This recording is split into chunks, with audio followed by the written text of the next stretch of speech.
ಶಾಸಕಾಂಗ ಪಕ್ಷದ ಸಭೆ ಮುಗಿತು, ಸಿಎಲ್ಪಿ ಮುಗಿತು.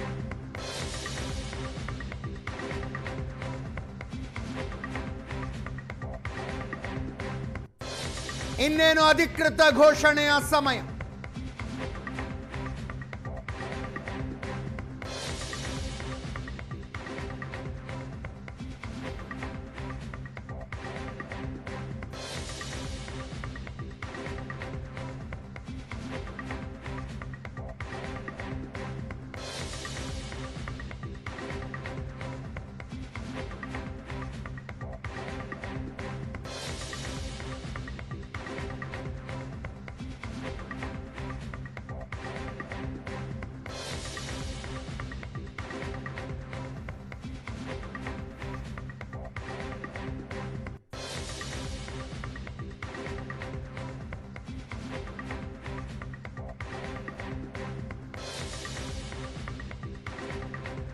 ಹದಿನೇಳು ವರ್ಷಗಳ ನಂತರ ಕಾಂಗ್ರೆಸ್ಸಿಗೆ ಹೊಸ ಶಾಸಕಾಂಗ ಪಕ್ಷದ ನಾಯಕ.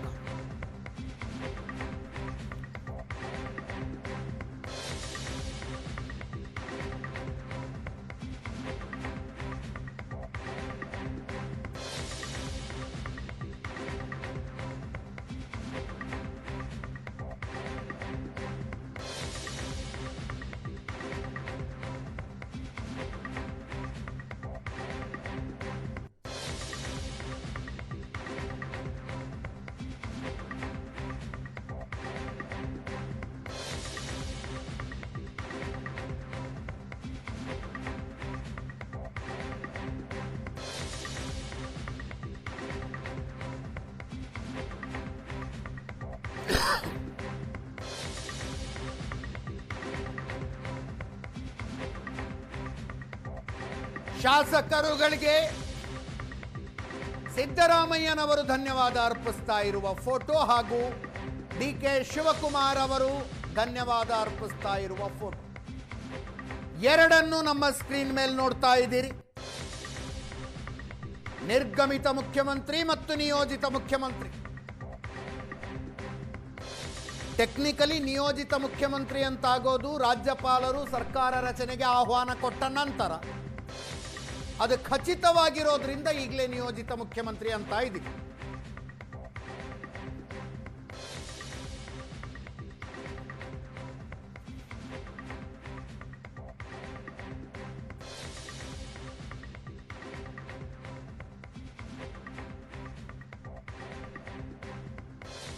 ಏಳುವರೆಗೆ ರಾಜ್ಯಪಾಲರ ಭೇಟಿಗೆ ಹೋಗ್ತಾರಂತೆ ನಾಯಕರುಗಳು.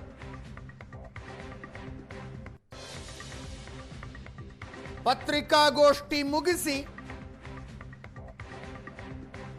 ರಾಜ್ಯಪಾಲರ ಭೇಟಿಗೆ ಹೋಗ್ತಾರೆ.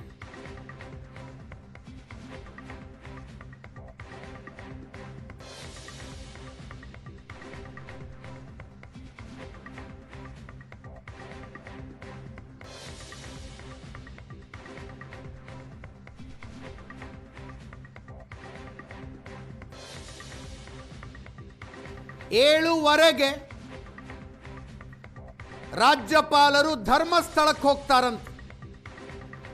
ಅಷ್ಟರೊಳಗಾಗಿ ಈ ಪ್ರಕ್ರಿಯೆಗಳೆಲ್ಲ ಮುಗಿಬೇಕು.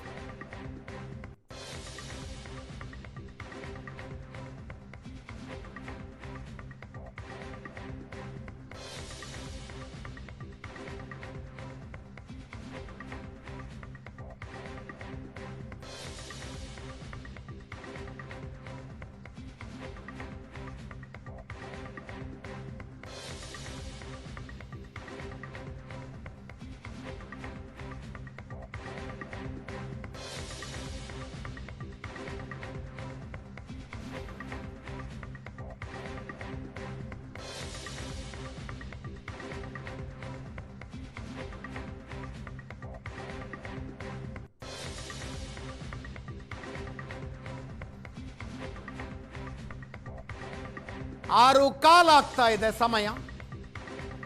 ಪತ್ರಿಕಾಗೋಷ್ಠಿಯನ್ನ ಮುಗಿಸಿ ರಾಜ್ಯಪಾಲರ ಭೇಟಿಗೆ ಹೋಗ್ತಾರೆ ಅನ್ಸುತ್ತೆ.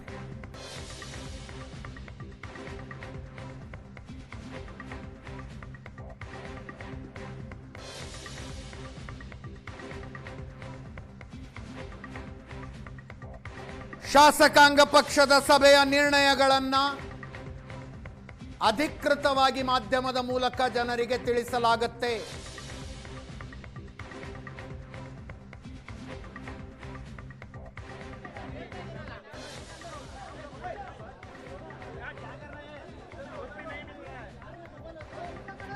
ಒಬ್ಬೊಬ್ಬರೇ ನಾಯಕರುಗಳು ಹೊರಗೆ ಬರ್ತಾರೆ.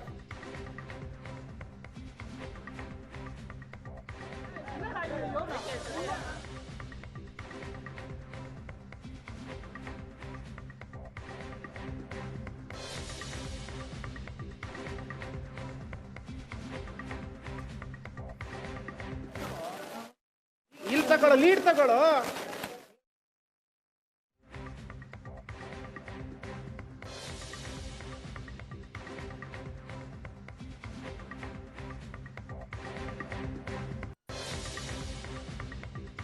ಡಿ ಕೆ ಶಿವಕುಮಾರ್ ಅವರು ಆಯ್ಕೆ ಆಗಿರುವಂಥದ್ದು, ಇದ್ರ ಬಗ್ಗೆ ಮಾತಾಡೋದಕ್ಕೆ ಹ್ಯಾರಿಸ್ ಅವರು ನಮ್ಮ ಜೊತೆ ಇದ್ದಾರೆ. ಸರ್, ಯಾವ ರೀತಿ ಖುಷಿ ಇದೆ?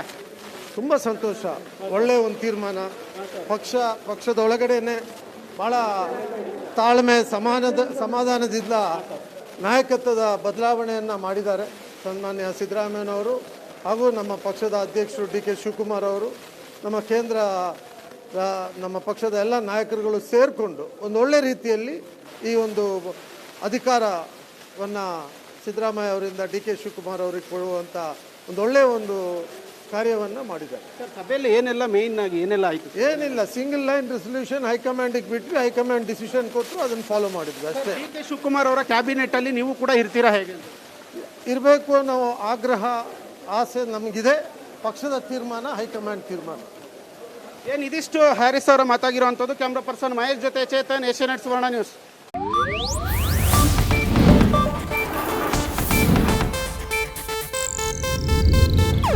ಇದು ಏಷ್ಯಾನೆಟ್ ನ್ಯೂಸ್ ನೆಟ್ವರ್ಕ್ ಪ್ರಸ್ತುತಿ.